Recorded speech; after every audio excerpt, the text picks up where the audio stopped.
Good afternoon. I'd like to welcome everybody to the thesis presentation of Elisa Torres.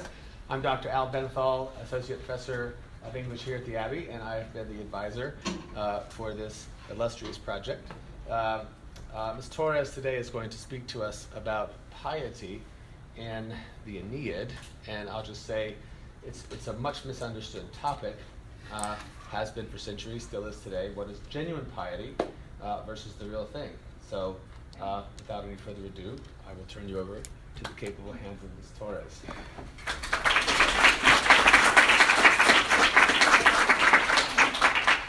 Thank you all for joining me today. To my professors, thank you for your patience and guidance throughout my entire time here at the Abbey, especially Dr. O'Gorman, Dr. Chavone, Dr. Cook, Dr. Molesbury, for your many helpful suggestions throughout my research, and Dr. Benthal for your role in advising my thesis. To my friends and family, thank you for being with me today. Just a few notes before beginning. I want to pass out these handouts. I forgot to do that earlier.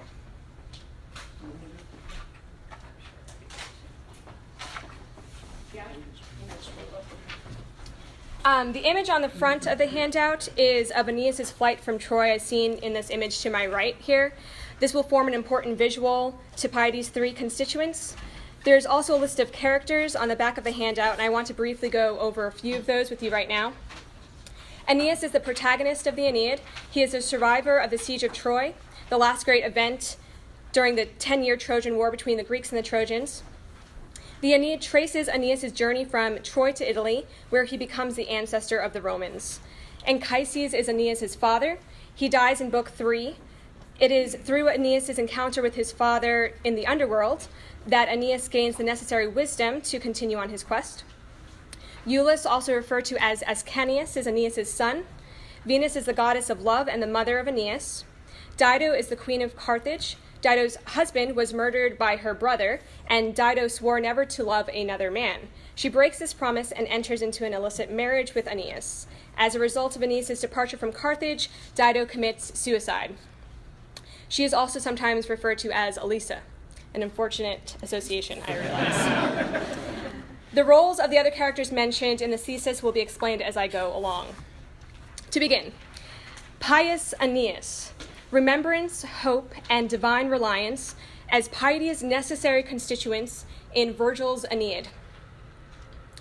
I see no way to sum up the offense of modern man except to say that he is impious. Such are the words of Richard Weaver in his book entitled Ideas Have Consequences. In his use of the word impious, Weaver is drawing upon an ancient Roman tradition which recognizes piety's social constituents and its relation to justice. However, as Weaver notes, in the vocabulary of modernism, piety is a term of ridicule and reproach. It emphatically suggests a feeble spirit who is turned in upon itself and blindly adheres to arbitrary tradition. Examples of such negative pietistic connotations emerge as early as Dryden's Fables, where he describes the monument of a fair maiden lady who was so pious as she had no time to spare for human thought, but was confined to prayer. However, Dryden was not the first to propagate the ironic implications of the word piety. By the mid-1600s, as James Garrison notes in his work Pietas from Virgil to Dryden, the English piety had surrendered its claim on political discourse and retreats to the domain of private religious experience. Pietas manages to retain its positive connotation and ancient sanction only insofar as it opposes the public and the political. With such ignoble connotations, one is tempted to cry out with Wordsworth, surrounded even by kneeling crowds, is ancient piety forever flown? In attempting to answer these questions, we are forced to consider what precisely is ancient piety. Wordsworth, in his poem, The Decay of Piety, even as he stands amidst the devotion of kneeling crowds, finds religiosity wanting in piety. Ancient piety, according to Wordsworth, is more than an external display of religious devotion, and is also quite different from a purely inward religious sentiment.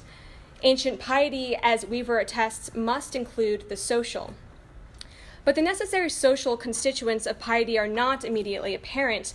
We often feel, as did Euthyphro in his dialogue with Socrates, torn between political, religious, and familial obligations. The reconciliation between these obligations lies, I believe, not with the Greeks, but with the Romans, who expand piety from the religious to the political. Accordingly, in an attempt to reconstruct the pristine Roman form of that ancient piety which modern man so evidently lacks, I propose a return to the Pietatis Auctor, as Ovid described him, that is, the author of piety, Aeneas.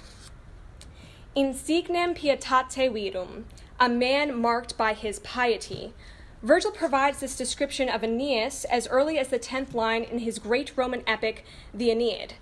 Unlike Homer's war hero Achilles or the cunning Odysseus, Virgil's epic hero is primarily identified by what Alan Mandelbaum translates as remarkable goodness, or in Fegel's rendition, devotion, namely his piety. Pietas is Aeneas's most commonly attributed epithet. As witnessed in his introduction to his disguised mother, the goddess Venus, Aeneas makes no hesitation in identifying himself as Pius Aeneas, sum Pius Aeneas. In this encounter between Aeneas and his mother in Book 1, Venus asks the Trojan hero 3 questions which will form the basis of our understanding of ancient piety, and this dialogue between Venus and Aeneas is found on the front page of your handout. She asks, "Who are you? From what coast have you come? Where are you going?" To which Aeneas responds, "From ancient Troy we sailed the sea. I am Pius Aeneas, and I carry in my ships my household gods together with me. I seek out Italy to be my country. My descent is from the great Jove." Aeneas refers to himself as pious in the context of responding to his mother's 3 questions. Accordingly, his response to these questions embodies a portrait of ancient piety. This portrait of piety illustrates 3 necessary constituents that will be discussed at length in this presentation, namely remembrance, hope, and divine reliance. In this scene, it is ancient Troy which stands as the object of Aeneas's remembrance. However, the object of Aeneas's remembrance is not limited to Troy as a city, but extends to Troy as a cultural and ancestral identity. This identity unites Aeneas to the people of Troy, and most importantly, insofar as piety is concerned, to his father, Anchises. In this same passage, Aeneas identifies Italy as the object of his hope, and the response to Venus's question, "Where are you going?" The destiny of Rome's foundation is the crux of Aeneas's entire journey. This telos is the object of Aeneas's hope. It propels him forward and informs all of his pious actions. Moreover, just as Aeneas's father, Anchises, embodies Trojan allegiance and remembrance, so does Aeneas's son Iulus embody the object of Aeneas's hope, and it is Rome where Aeneas's hope for his son transpires. The 2 are bound together. In addition to remembrance and hope, piety's last constituent is also illustrated in Aeneas's response to his mother, divine reliance. In answering the question, "Who are you?" Aeneas refers to himself as pious, as he who carries the household gods, and who descends from Jupiter. The household gods are a means of worship for Aeneas and a reminder of his own divine lineage. Moreover, Aeneas's reference to Jupiter implies his adherence to a transcendent providential power, namely fate. Aeneas's participation in fate is an adherence to an overarching spoken word, as the etymology of the Latin fate suggests, that which is spoken, fatum.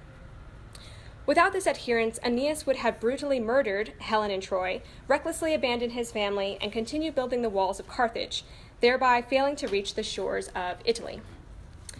With Anchises as the object of remembrance, Iulus as the object of hope, and the household gods as the object of divine reliance, it is no wonder that the great icon of Aeneas's piety has traditionally been illustrated in his flight from the burning city of Troy.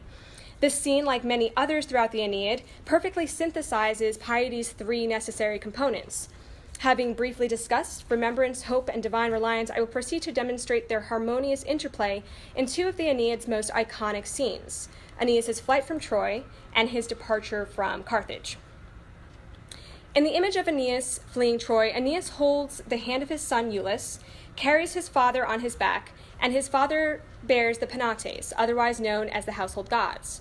In this scene, the figure of Anchises properly embodies remembrance. Aeneas does not give in to his father's demands to leave him in the burning house. However, neither does Aeneas disrespect his father's will. Rather, upon seeing his father's resistance to leave Troy, Aeneas invokes his mother, Venus. She provides a sign of hope for Aeneas' father, a flame upon his grandson's head. Upon seeing the flame above Iulus's head, Anchises proclaims, "I'll follow you, my son, where you conduct me. There I'll be. I go as your companion." The flame that the gods place on Ulysses' head is a sign of hope that enables Aeneas and Anchises' flight. Yet Anchises and Iulus, while necessary, are not sufficient in bringing about Aeneas' piety. The household gods must come as well, and while they are carried by Anchises, it is Aeneas who gives them to his father, due to the filth of his bloodied hands. With his son in hand, his father on his back, and the household gods in the hand of his father, Aeneas' flight from Troy becomes the quintessential icon of ancient piety for Western civilization. In our current discussion, the image is quite helpful. Piety's three constituents literally surround Aeneas. Anchises is brought forth from Troy not with the hope of continuing Aeneas' legacy. Rather, Anchises is an emblem of the past, and as becomes clear in Aeneas' journey to the underworld, is a bearer of that wisdom which comes forth from the act of remembering. Iulus, as the object of hope, differs from Anchises' role in that his future is an unattained, arduous good. Anchises' memory must be kept alive, whereas Iulus' future must be sought after. Together they form Pius Aeneas as a leader of a group in transition. The household gods, while they share some of the ancestral similarities with Anchises, play a role that is ultimately transcendent. Accordingly, the household gods complete Piety's third constituent, divine reliance. The household gods continue to be a source of identity for Aeneas. In Book 4, Aeneas is referred to as he who bears with him everywhere, the earth gods of his country, one who bore his father, spent with age, upon his shoulders. It is in forgetting the gods and his father that Aeneas forgets himself, his past, and his destination. In fact, it is precisely forgetfulness which leads Aeneas and Dido to their nominal marriage. Both Jupiter and the narrator accuse Aeneas and Dido of forgetfulness. In their passion, Dido and Aeneas, quote, remain forgetful of their kingdom, prisoners of lust, end quote. Their forgetfulness closes them off to community. Even if their love is genuine, it is impious, for it includes piety's necessary social elements. The forgetfulness of Dido and Aeneas can only be remedied by remembrance. Accordingly, it is remembrance that becomes the initiator of this next pious icon, Aeneas' departure from Carthage. Some may argue that remaining with Dido is just. It is the logical following through of Aeneas' former actions. Yet as far as piety is concerned, to remain in Carthage would be the ultimate destruction of the memory of his father, the hope he holds for Iulus, and most importantly, the fate of the gods. Aeneas says the following: I shall never regret remembering Elisa, as long as I remember myself. I have never held the wedding torches as a husband. It is right that we, too, seek out a foreign kingdom. For often as the night conceals the earth, my father's anxious image approaches me in dreams. I see the wrong I have done to one so dear, my boy Ascanius, whom I am cheating of the fields assigned by fate, and now the god's own messenger, sent down by Jove himself. My ears have drunk his words. In this passage, we notice a tension in the object of Aeneas' remembering. He will remember Elisa, Dido, but he must first remember himself. He is not Dido's husband. He is, however, Anchises' son. Anchises informs Aeneas of who he is, and Ascanius informs him of where he is going. Without the god's own messenger, Aeneas would not reach the fields assigned by fate. In this scene, Aeneas acknowledges the proper objects of remembrance, hope, and divine reliance. And while he desires to, quote, turn aside Dido's troubles, nevertheless, Pius Aeneas carries out the god's instruction, end quote. A few important details regarding Aeneas' flight from both Troy and Carthage are the impious preludes. As we will notice in other moments of piety, Aeneas often needs some exterior intervention to initiate his heroism. Just before Aeneas enters his house to lead his family from Troy, he encounters Helen of Troy, the very Helen responsible for the transpiration of the Trojan War. Aeneas runs to attack Helen, but is held back by his mother, Venus. She reproves Aeneas for forgetting his family at home and failing to consider the future of his son and the Trojan people. With further examples, such as Mercury's intervention in Carthage, these instances suggest that Aeneas' piety is fragile. His piety is less of a habituated excellence which inclines him to act in a certain respect, and more of a response to an exterior movement, an exterior divine beckoning, as illustrated so poignantly in his departure from Carthage. Quote, it is not my own free will that leads me to Italy. and again in the underworld. I left your land against my will, my queen. Accordingly, for Aeneas, piety maintains a strong social sense not merely in its execution, but in its initial transpiration. It is a response to an exterior movement. Yet if piety is a response to an exterior movement rather than a habituated excellence that inclines Aeneas to act in a certain respect, Aeneas is not a virtuous man. To borrow from the Aristotelian framework, Aeneas is continent, which is to say that he does the good but struggles to desire this good. In fact, when left to himself without divine intervention, Aeneas readily abandons his quest to found Rome, settles in the present, and is forgetful of the past. In short, Aeneas constantly struggles to maintain his most commonly attributed epithet, piety. But why would Virgil give us a continent man as an emblem of ancient piety? And why would we, like Ovid, continue to refer to Aeneas as the author of piety, if he fails to internalize and habituate this excellence? I do not know the answer to these questions, but I would like to propose a following consideration. By putting forth a man who in some moments perfectly illustrates piety, while at some moments fails to embody this virtue, Virgil is able to portray both a cataphatic and apophatic image of piety. We learn what piety is by seeing it performed, but also by feeling its absence.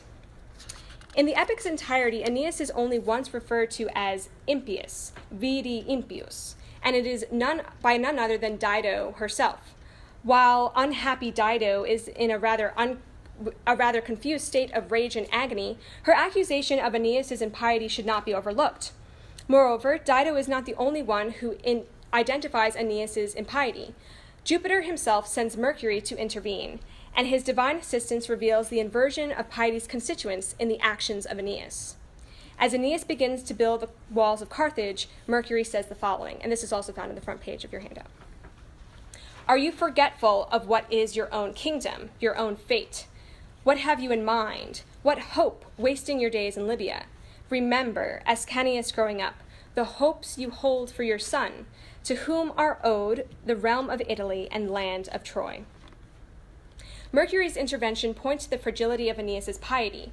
He accuses Aeneas of being forgetful and for placing his hope not in his son's future, but in the walls of Carthage. In this scene with Mercury, as well as the scene with Helen, Virgil does not didactically declare Aeneas's impiety, but rather provides illustrative intimations. The last scene in which Aeneas's impiety is illustrated is likewise the last scene of the epic's entirety, the death of Turnus. As we recall, Turnus is Lavinia's most eligible suitor. However, she is fated to marry Aeneas in order to form an alliance between the Latins and the Trojans, an alliance that will become the foundation of Rome's people. Enraged by this turn of events, Turnus wages war against the Trojans, and in the Aeneid's last scene, it is solely Turnus and Aeneas who decide the war's outcome. For many, this moment presents an onslaught of ambiguities. Virgil places Aeneas in a murky dilemma. The Trojan hero must choose between pity and vengeance, to honor the memory of his father or the memory of his friend Pallas, who Turnus brutally murdered. In the end, Aeneas chooses the memory of his friend and kills Turnus in an act of vengeance. Throughout my analysis, the character of Aeneas has been held up against the standard of piety's three components. Accordingly, this last scene of the death of Turnus behooves the same scrutiny. How does the man marked by his piety bear himself in this last encounter? As in Troy, does Aeneas consider his father, his son, or the household gods? Is Aeneas's motivation in killing Turnus a divine impulse? Is it for the sake of Ulysses' future in Rome? Does our Trojan hero remember and honor the words of his father in the underworld? If these questions are answered in the negative, there is sufficient reason to conclude that the Aeneid ends with an impious epic hero. In this very last scene of the Aeneid, Turnus poses no threat to Aeneas. Whether Turnus dies or lives will not endanger Aeneas, the Trojans, or the Latins. Both sides of the battle have agreed that Aeneas and Turnus will decide the outcome of the war, and now, at Aeneas' mercy, Turnus publicly forfeits Lavinia and admits defeat. Turnus' last words to Aeneas leave little room for doubt that he is truly a defeated man. Quote, I have indeed deserved this. I do not appeal against it. Use your chance. But if there is thought for a dear parent's grief that now can touch you, then I beg you, Pity old Daunus, in Anchises you had such a father, send me back, or if you wish, send back my lifeless body to my kin. For you have won, and the Ausonians have seen me beaten. Stretch my hands. Lavinia is yours. Do not press your hatred further, end quote. In these few lines, Turnus urges Aeneas to embody all of Piety's three constituents. First, he begs Aeneas to remember his father, a parent's grief. Secondly, Turnus assures Aeneas that his hope for the future of Rome will be fulfilled. He has surrendered, and the Ausonians, or the Latins, bear witness. Lavinia will be Aeneas's bride. Thirdly, Turnus's very disposition seems to bear witness to Aeneas's divinity, a transcendent reality. Virgil uses the words humble suppliant, humilis supplex, to describe Turnus's demeanor. Turnus lifts his eyes and stretches out his hands in prayer, precantem. He pleads as a suppliant. Virgil, in linguistic precision, places the word oro in the mouth of the defeated man, I pray. Turnus beseeches Aeneas as a god, urges him to remember his father, and assures him that the object of his hope will be fulfilled. Turnus's reference to Anchises bears pertinent gravitas when considered alongside Anchises' last words to Aeneas in the underworld. Through the character of Anchises, Virgil provides his readers with a portrait of the ideal and pristine Roman. Others will cast more tenderly in bronze, bring more lifelike portraits out of marble, argue more eloquently, use the pointer to trace the paths of heaven, and accurately foretell the rising stars. Roman, remember, by your strength to rule earth's peoples. For your arts are to be these, to pacify, to impose the rule of law, to spare the conquered, battle down the proud. Anchises' intimations of Greek crafts place the Roman arts in perspective. Above all else, Romans are to rule the people well. Unlike casting in bronze, carving marble, or practicing astronomy, the Roman art of ruling is political. It intrinsically is connected to man's social nature. Politics is concerned with the question, what makes a good society? Which leads to the question, what is the good? Anchises suggests such political questions by distinguishing between the conquered and the proud. Virgil, by describing Turnus as a humble suppliant, suggests that Turnus is no longer of the proud who must be battled down. Despite the numerous interpretations, this scene contains a few unambiguous judgments regarding Aeneas's impious disposition. Virgil refers to Aeneas's demeanor as enraged, angry, and filled with fury. These are precisely the same words Venus uses when she reproaches Aeneas just before he attempts to kill Helen, furis and ira, translated by Mandelbaum as madness. Aeneas does not distinguish between the proud and the conquered as his father commanded him to do in the underworld, nor does he place the memory of his father above the memory of his friend Pallas as piety demands. He gives in to vengeance, and his mother, in obedience to Jupiter, does not stop him. Moreover, Aeneas' actions are not for the future of Rome or for Iulus, and without the gods' assistance, Aeneas forgoes divine reliance. By disregarding the memory of his father, Aeneas abandons piety's familial remembrance. And with Rome already secured, Aeneas' actions are divorced from the object of his hope. Accordingly, Virgil's last portrait of his great epic hero is given to rage, inflamed by anger, and perhaps most disturbingly for Aeneas, impious. The failure of piety in Aeneas in this last scene is not a failure of Virgil in his composition of the Aeneid.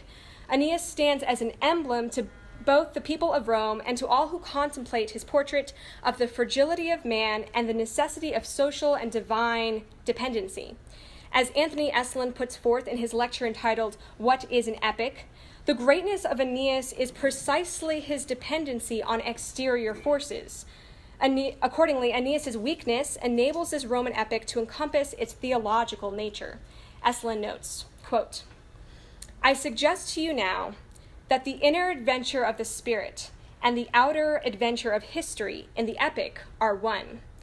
Rather, that the world-crossing adventure of an Aeneas or an Odysseus is dependent on, is expressive of, the spirit-soaring adventure of the human heart, answering the call of what transcends it. The epic is then essentially theological. In singing of Aeneas' glory, his piety, his love, and devotion, but also of his weakness, Virgil sings of that strange yet constant reality, human nature. His Aeneid presents a kind of lyrical anthropology, a poetical philosophy of man. Virgil's ability to write on one specific man while simultaneously reaching into the universal has led such scholars as Theodore Haker to refer to the Virgilian man. In his work, Virgil, Father of the West, he notes, "The Virgilian man is not one isolated type of Western man, but is Western man himself." Haker suggests that it was precisely Virgil's universal and eternal presentation of natural man that inspired Dante to choose him as his guide as opposed to Plato or Aristotle. It was the naturally Christian soul of Virgil, as Tertullian referred to it, which enabled him to lead Dante through hell and up Mount Purgatory. In the poetic words of T.S. Eliot, it was only Virgil who could lead Dante toward a vision he could never himself enjoy, and Europe toward the Christian culture which he could never know. With this anthropological universality in mind, what can be inferred from the portrait of Aeneas? He is a man marked by his piety, a man drawn from reality, who presents the full inner natural explanation of man. Consequently, if Virgil's portrait of Aeneas echoes the universal, then the virtue of piety itself must also speak to human nature in its universality. Indeed, it is piety which Richard Weaver refers to as, quote, one of the oldest and deepest attitudes of mankind. Particularly with its three necessary constituents, piety embodies some of man's most natural impulses. It cultivates not merely man's rational nature, but also man's social and political nature. Piety, as Weaver defines it, is an attitude of reverence or acceptance towards some overruling order or some deeply founded institution, which the mere individual is not to tamper with. For Aeneas, these institutions are the family, his country, and above all, the gods. When Aeneas fails to render due reverence toward these three necessary components of piety, he embodies what Alexis de Tocqueville identifies as individualism, which disregards the natural bonds of men. As seen in Aeneas' separation from Dido, and as negatively illustrated in Aeneas' vengeance on behalf of his friend Pallas, piety places one's ancestors and one's descendants before the more arbitrary bonds of human friendship. This is not to say that human friendship is not a good. It is to say, however, that piety, unlike human friendship, recognizes what is immediately owed to God, one's country, and one's family. The pious man, like Tocqueville's aristocratic man, quote, knows his forefathers and respects them. He thinks he already sees his remote descendants, and he loves them. He willingly imposes duties upon himself, and he will frequently sacrifice his personal gratifications to those who went before and to those who will come after him. He is almost always bound in a tight manner to something that is placed outside of himself, end quote. Conversely, the impious man does not know what is owed. In our current democratic age, the spirit of modern impiety, as Weaver refers to it, aspires to a collective condition of amnesia. The impious man is entirely confined to his present generation. He is cut off from the past and has no ultimate object of hope. He does not know where he came from, and he does not know where he is going. Tocqueville ends his chapter on American individualism in his Democracy in America with a description of precisely the impiety we see intimated in Aeneas and poignantly embodied in the impiety of modern man. Quote, they owe nothing to any man. They expect nothing from any man. They acquire the habit of always considering themselves as standing alone, and they are apt to imagine that their whole destiny is in their own hands. Thus, not only does democracy make every man forget his ancestors, but it hides his descendants from him. It throws him back forever upon himself alone, and threatens in the end to confine him entirely within the solitude of his own heart, end quote. Impious men are consequently unjust men. They have, as Weaver notes, quote, lost all sense of obligation and are brought up against the fact that they do not know what is due to anything. Nothing short of a recovery of the ancient virtue of pietas can absolve man from this sin, end quote.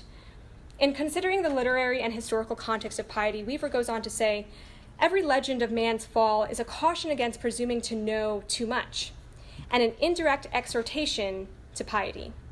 I would like to present for your consideration that the Aeneid is such a legend. It reminds us that we exist in time and are consequently creatures of reflection and hope. Remembrance, or anamnesis in that deeper Platonic sense, informs man of those universal truths so interwoven within his very nature. For Aeneas, remembrance incites him to act with due reverence toward his past. It reminds him of truths he had forgotten, truths which impel him toward the object of his hope. Through the cultivation of earthly hopes, piety ultimately gives rise to that deeper and universal hope of man's existence.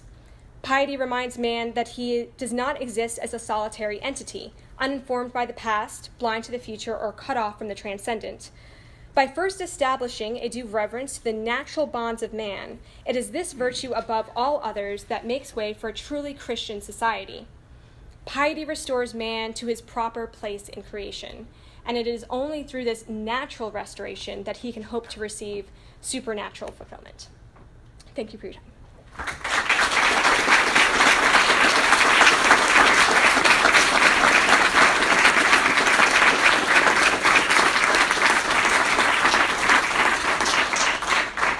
Torres will take a few questions now.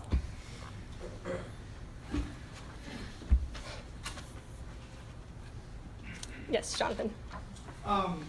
So you mentioned really quick at the end the Greek notion of anamnesis, and I was just wondering if you can maybe distinguish the Platonic notion of remembrance or anamnesis from Virgil's Roman idea of remembrance. Okay, so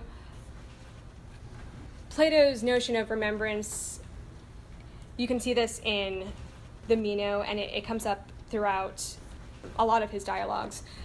But it's this idea that if you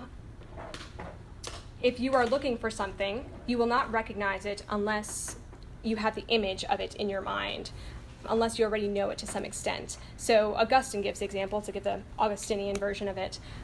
He gives the example of the old woman who's looking for her coin in Scripture. And he says, unless she has an image of the coin in her mind, she will not recognize the coin when she finds it. And so it's a kind of argument for recognizing universal truth. So unless we have some image or understanding of justice, we will not come to recognize it. So this is, it is a little bit, it's quite different from remembrance in the Aeneid.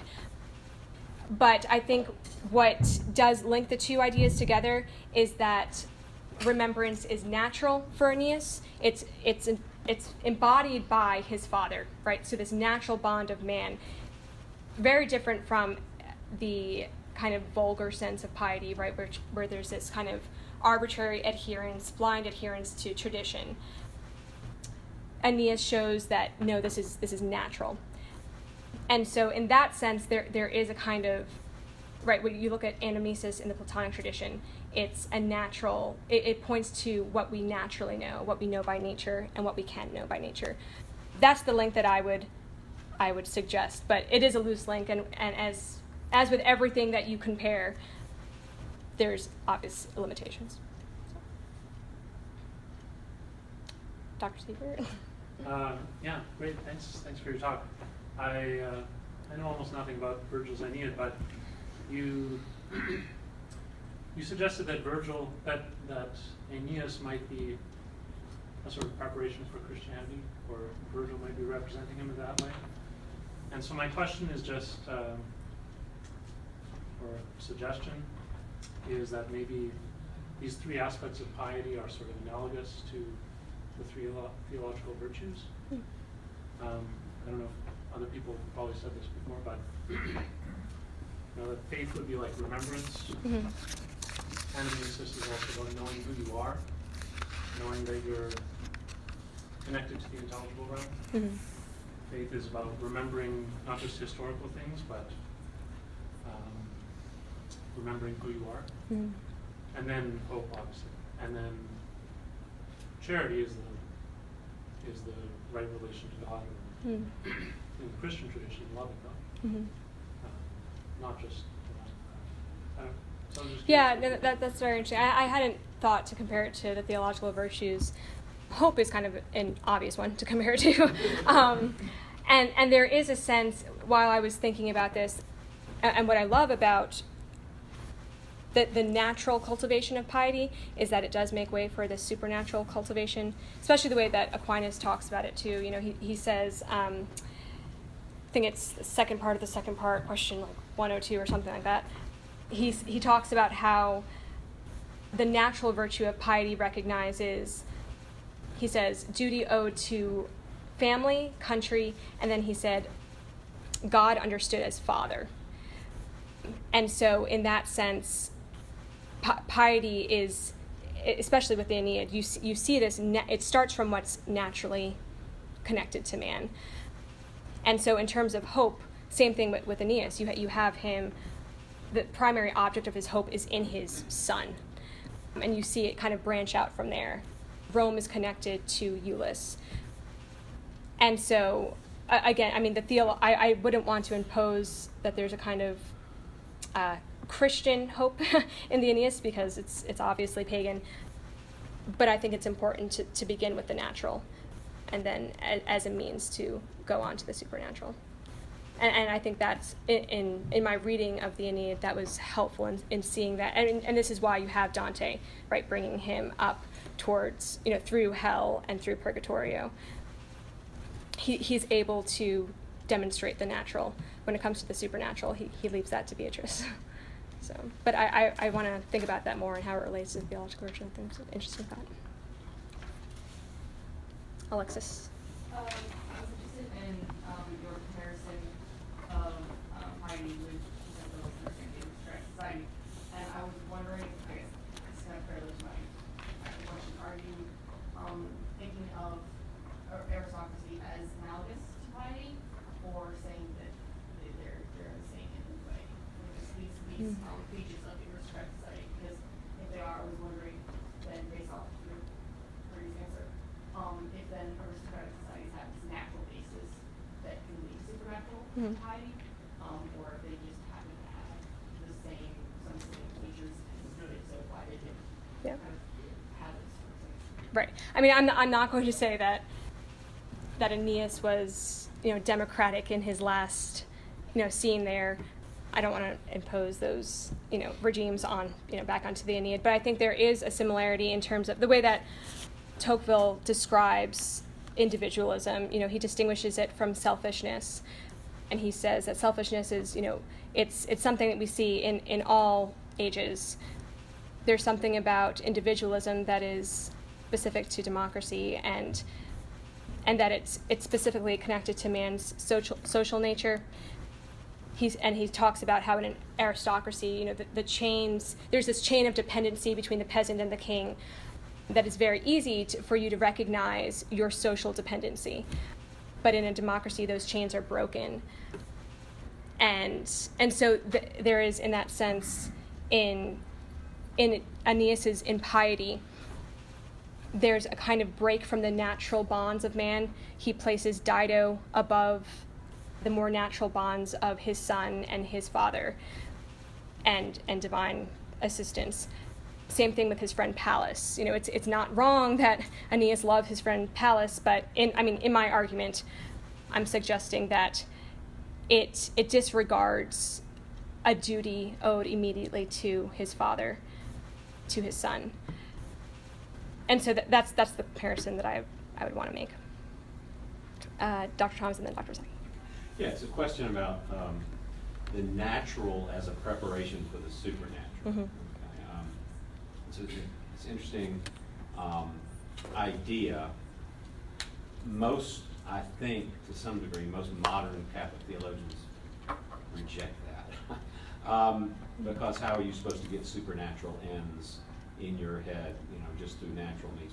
But be that as it may, it seems that what you're asking for in a complex age where the natural is being attacked, right, where it's being disassembled, it seems like if this natural to the supernatural could happen, you would have to have some concrete mechanism, right, by which the natural could be reinstantiated, re-celebrated in order for something greater to grow from it. What would that be? Sort of thinking about her and the issue of natural aristocracy, it seems like, to me, it might be something like a re-emphasis on patriarchal society. Yeah, I'm not sure that I can speak on the political regime right now and how that we might implement it on a large scale. But I know, at least on the personal scale, there is.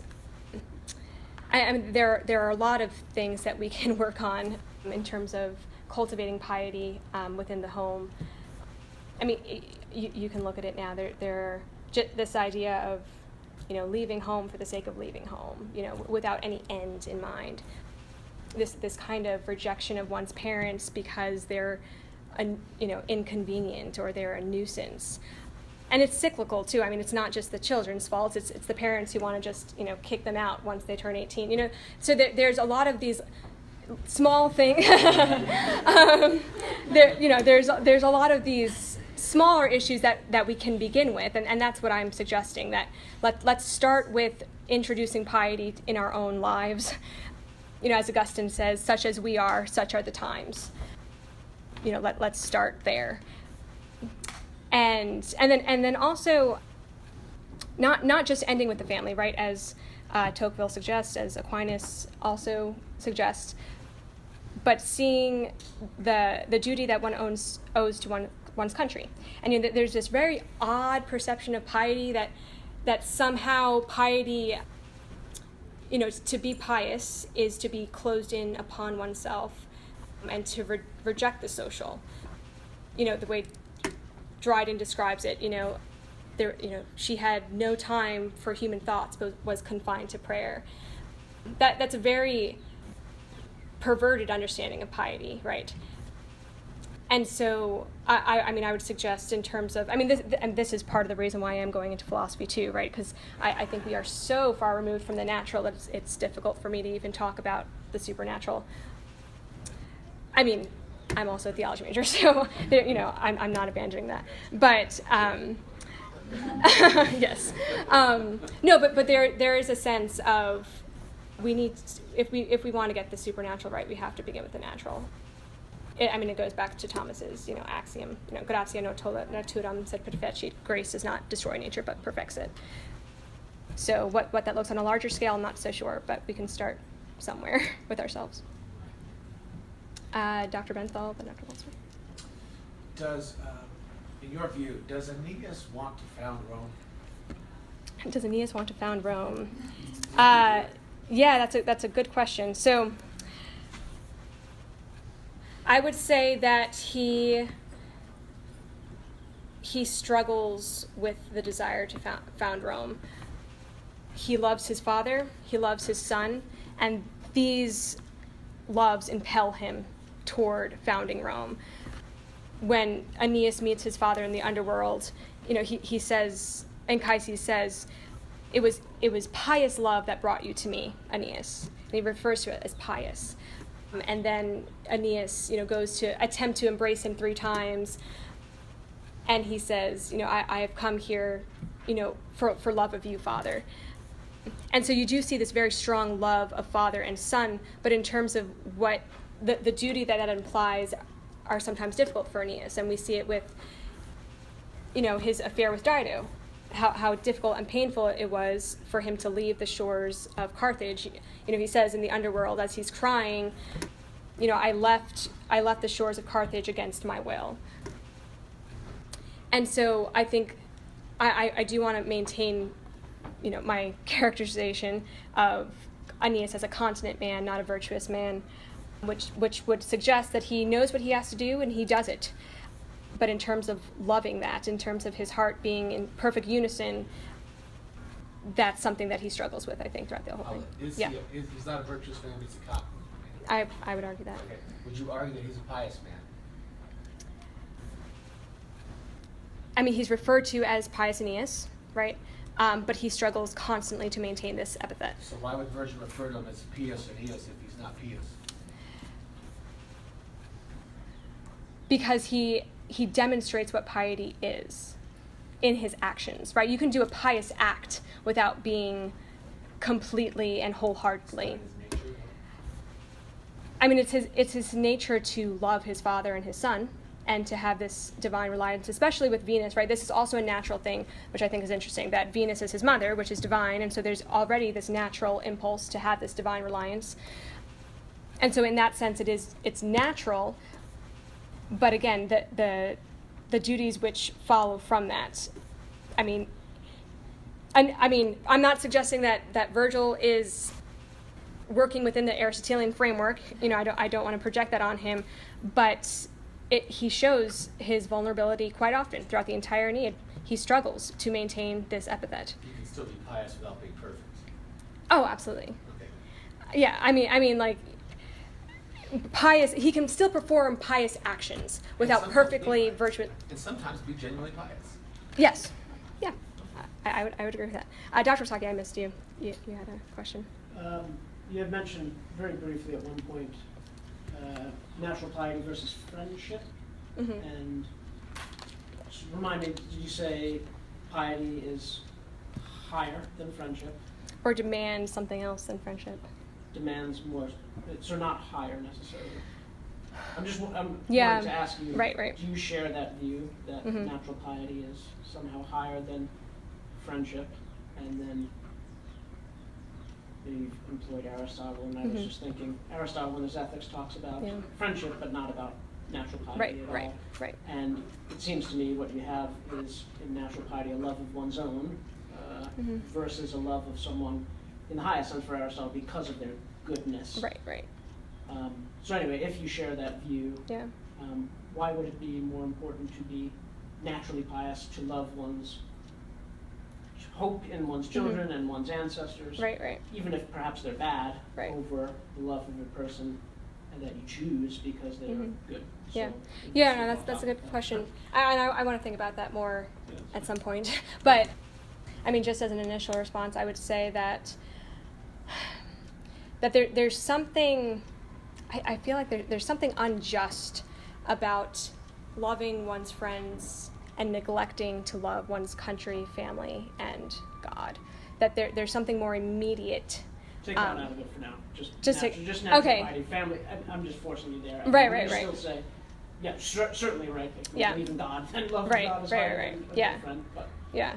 Well, I mean, but in my patriotism or love of the tradition or one's family. Right. I mean, but it's difficult to talk about piety without God. I mean, this is like Aeneas's acts of piety cannot exist without his understanding of the fates, and it's still natural in the sense of, especially because of who Aeneas is and his relationship to Venus. There is this kind of this is my mother, and so you have the household gods who also are his ancestors and depictions of his ancestors, and so it's difficult to talk about piety in the Aeneid without the gods, and this is what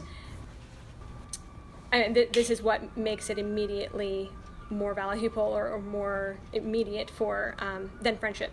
Friendship is a good and should not be diminished in comparing it to piety, but it's a good because not from a sense of duty necessarily, but from a sense of, like you said, this friend being good in of itself.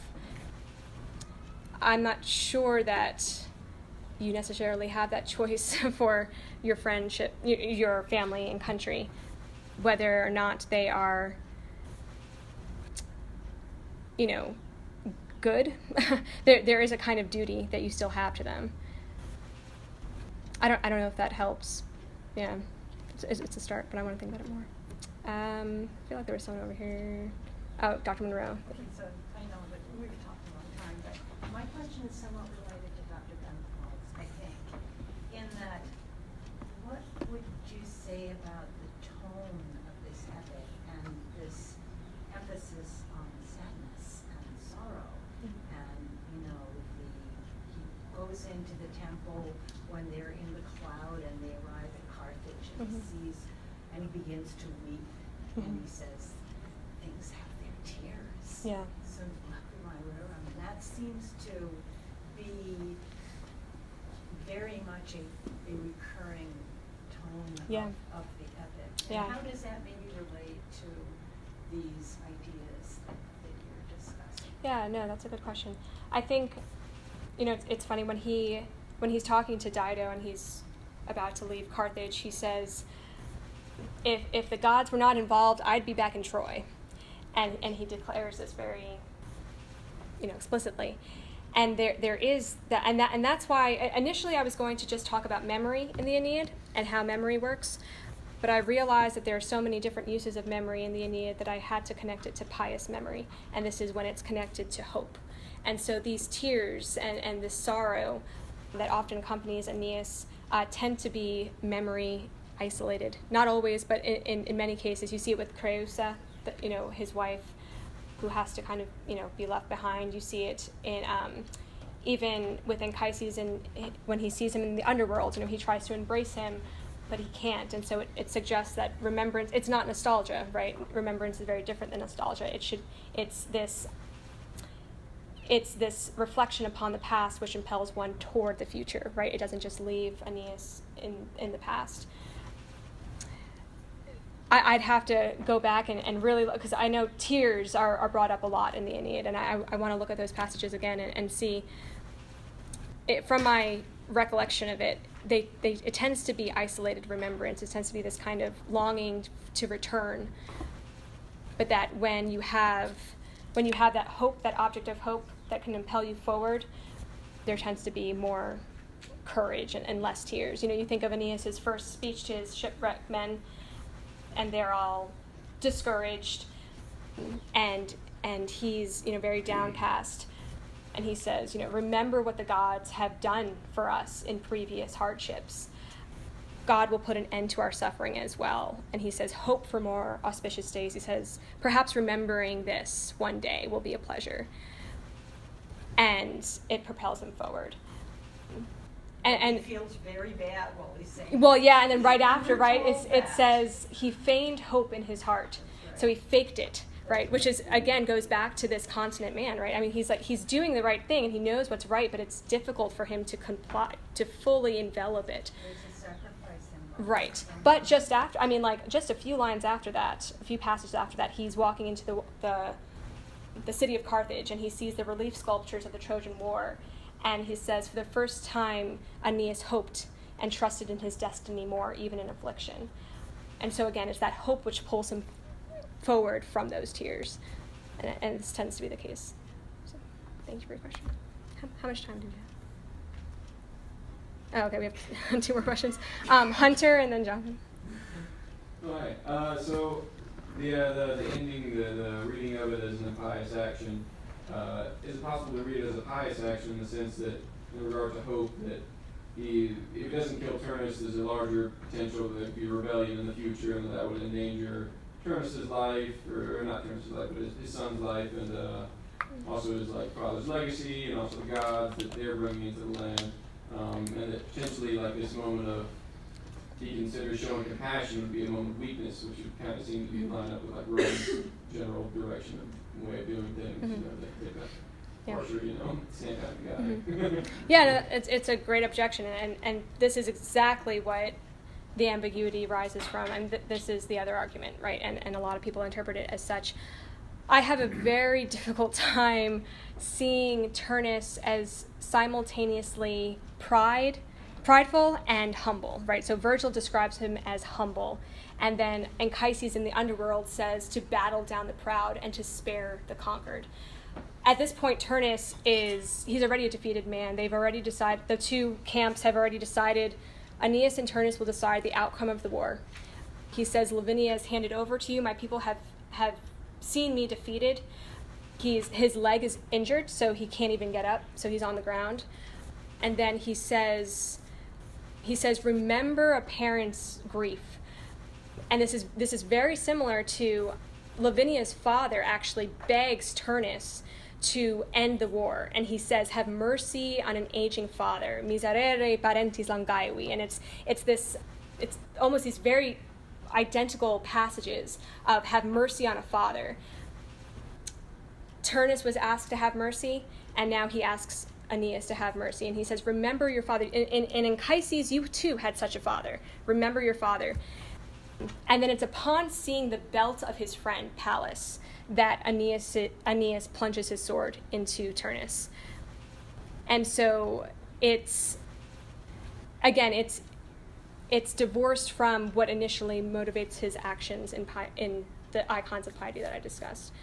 But it's a valid argument, and I would encourage you to consider it further. Okay. I have a comment about this. Yeah. Would you say it's a just act? Would I say it's a just act? I would say if it's impious, it can't be just. Doesn't Turnus himself say it's a just act to kill him right before he kills him? He says, you have won your chance. I deserve this. Yeah. Yeah, that's a good point. I mean, I don't know. It's difficult though. In terms of Turnus's overall demeanor, I mean, he's described as humble.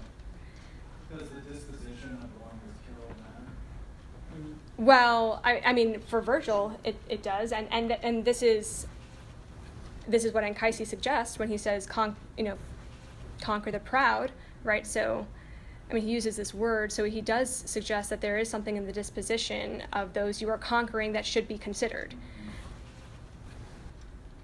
So, and again, I would be more inclined to say that it was pious if Aeneas's motivation was not vengeance, but it seems very clear to me that it's vengeance. I mean, he hesitates, right? Virgil says he hesitates before he plunges the sword in, and it is only upon seeing the belt of his friend Pallas that he is motivated to kill him. And he says Pallas is the one who kills you now, right? It's on behalf of Pallas.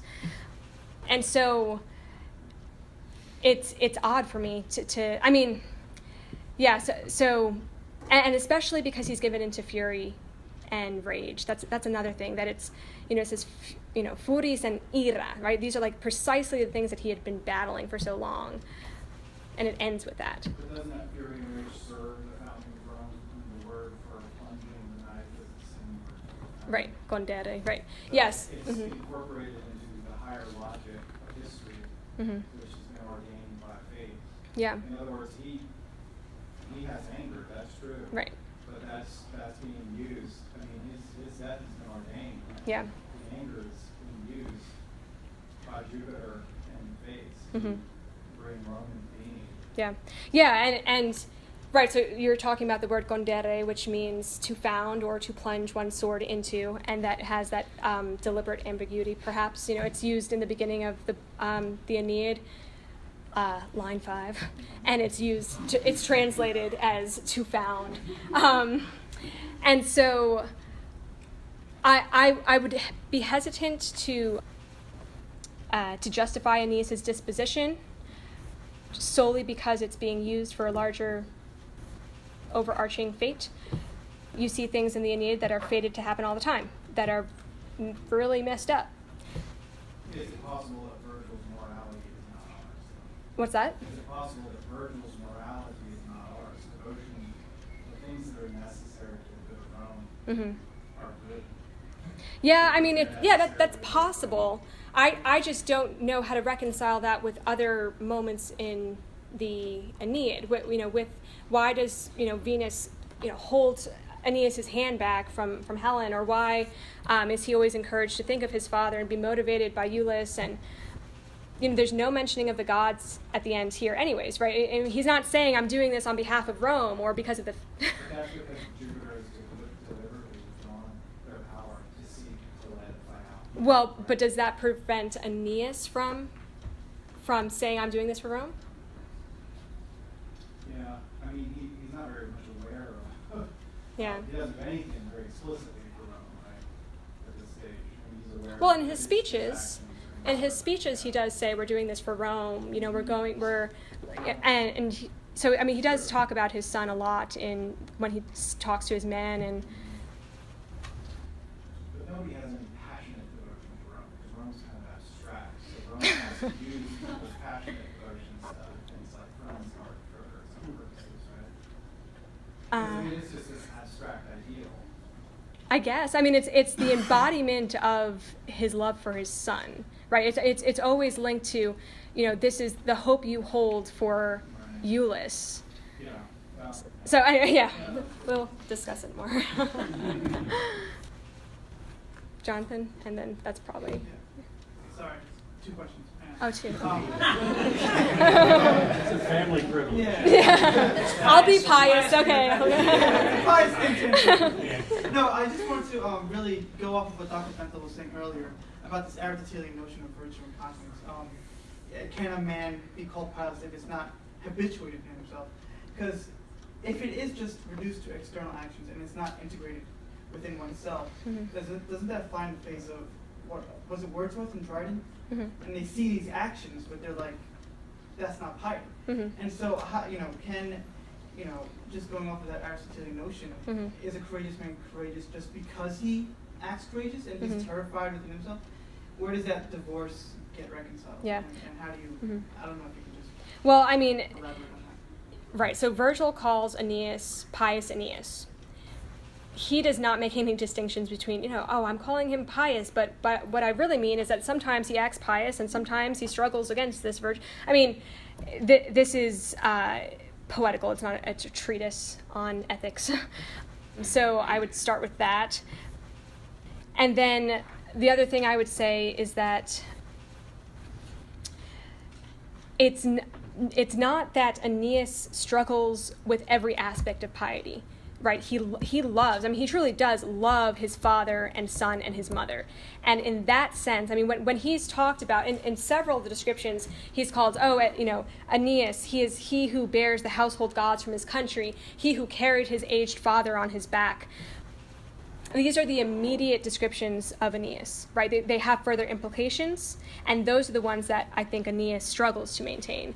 But there is something deep within Aeneas that is inclined to love his family and etc. So yeah, I think in specific instances it is a struggle, but it's not like, I don't know. If there was some in between constancy and virtue, maybe, I don't know. There might be. I mean, there could be, right? I mean, there are different levels. Not every constant man is the same degree of. Become a virtuous Right. man? Absolutely. Right. So why would Virgil want to give us this imperfect portrait? What's his motivation? Dr. Monroe. So, I got advisor privilege. so on one hand, well, we're talking about the same thing, I think, in a way. On one hand, is not this the great work of Roman propaganda? It is written for Octavian, right? It is written for Augustus. It is this is the Roman. And so he, in his efforts and his portrays what Roman piety should be, right? The ideal of Rome and how you sacrifice yourself, the stoicism and your desires and your needs for this higher thing of Rome. He's called to this, but is it possibly part of this, and part of this also I think is the Centrality Rerum, which is things have their tears, not just this thing, but things in general, that he's the greatness of Virgil as a poet is it's way more than propaganda. It's this incredible piece of magnificent literature that shows us the struggle of a real human being. Yeah, right. And well, these right. circumstances. Yeah, and I would agree with that latter half of your comment there. And I would, I guess I'm a little hesitant to just say, oh, this was Roman propaganda It's because, not only that, right, of course. and I'm coming at this very naively and just saying, what can I learn from the Aeneid, and what can I learn about, all of these. If you look at the front page of your handout, for the less literary inclined, I put a quote from Augustine and John Paul II, and for the more modern among us, I put T.S. Eliot. But so many people have praised Virgil, and I think they're worth listening to. And what can we learn from the Virgilian man, from this portrait of Aeneas? What does it say about human nature? And so, why would Virgil have someone who is his protagonist as someone who struggles to maintain his most commonly attributed epithet?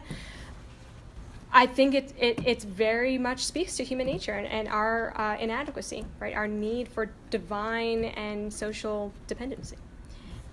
So, that would be my kind of short answer there. I think we are at an end of our time, but I would invite you all forward to ask some more questions. Of course, they should be delighted.